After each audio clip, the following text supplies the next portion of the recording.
Selamat datang di channel Bunda Nani Riau. Jangan lupa like, share, komen, and subscribe ya teman-teman.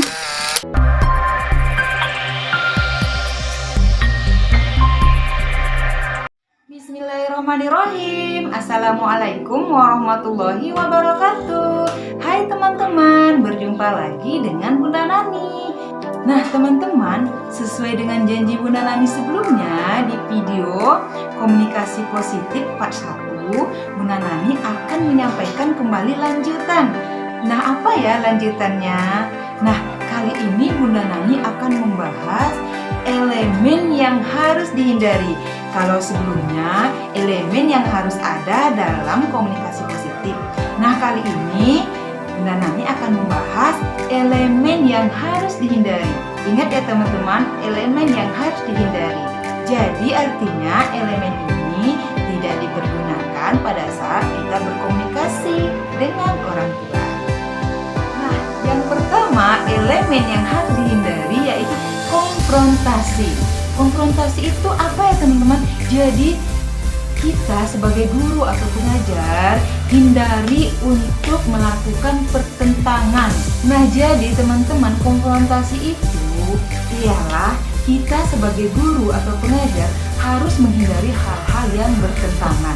Maksudnya di sini, ketika kita menemukan sesuatu atau ketika kita mendapatkan informasi berupa saran atau pertanyaan atau perlakuan dan perbuatan yang disampaikan oleh orang tua, baik itu perlakuan Ananda ataupun perlakuan dari orang tua, baik itu kegiatan Ananda ataupun perlakuan dan kegiatan orang tua terhadap Ananda dalam mendampingi selama BDR, itu tidak boleh ditentang atau tidak boleh dilabeli. Maksudnya dilabeli itu teman-teman, jangan sekali-kali kita mencap segala sesuatu itu.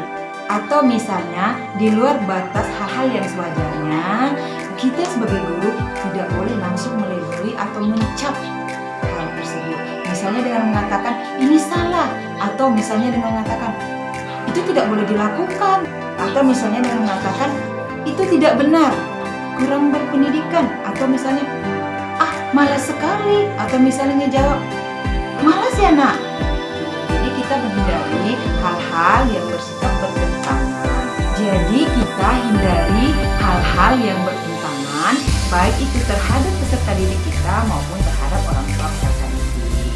Nah selanjutnya teman-teman, elemen yang harus dihindari yaitu konflik. Jadi sebenarnya konflik itu tidak bisa kita hindari. Jadi begini teman-teman, pada saat kita melakukan kegiatan pembelajaran di rumah ini, banyak sekali hal-hal yang kita sampaikan kepada orang tua dan banyak sekali hal-hal yang orang tua sampaikan kepada kita. Dari sekian banyak hal-hal tersebut, otomatis pasti ada hal-hal konflik yang terjadi.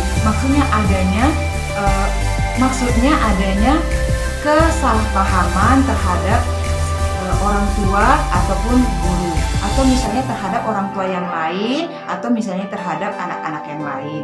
Nah teman-teman, beberapa langkah yang dapat guru lakukan dalam menyelesaikan konflik atau permasalahan. Yang pertama yaitu fokus pada konflik atau permasalahan yang terjadi. Yang kedua, menimbang tingkat kesulitan konflik atau permasalahan yang terjadi. Yang ketiga, membuat beberapa alternatif pemecahan masalah atau konflik yang terjadi. Jadi teman-teman, guru harus melakukan langkah-langkah pemecahan masalah atau ketika menghadapi konflik dalam komunikasi atau dalam kegiatan pembelajaran selama di rumah ini dengan cara melakukan langkah-langkah problem solving.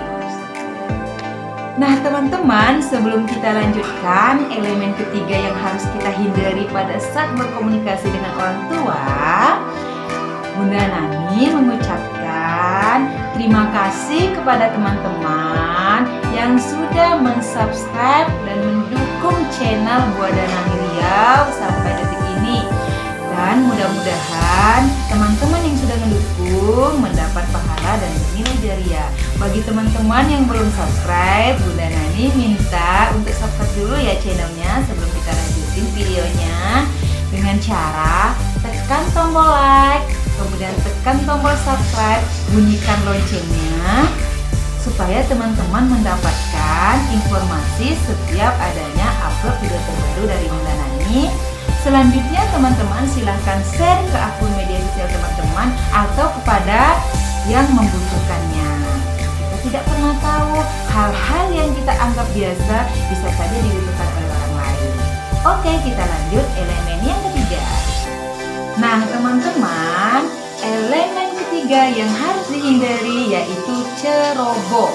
Jadi teman-teman, ketika kita melakukan komunikasi dengan orang tua agar tercipta komunikasi yang positif, maka kita harus menghindari hal-hal ceroboh. Misalnya ya teman-teman, sebelum kita menyampaikan informasi kepada orang tua, maka kita harus mempertimbangkan informasi-informasi tersebut, kemudian memfokuskan, kemudian membuat catatan-catatan yang seperti Bunda Nani sampaikan sebelumnya. Dibuatlah tulisan-tulisan atau kata-kata yang sederhana, sehingga orang tua yang menerima informasi yang disampaikan oleh kita, oleh guru, merasa tidak terbebani dengan adanya kegiatan BDR ini. Nah teman-teman, itu tadi 3 elemen penting yang harus dihindari pada saat berkomunikasi dengan orang tua, agar kita dapat membangun komunikasi yang positif antara guru dan orang tua.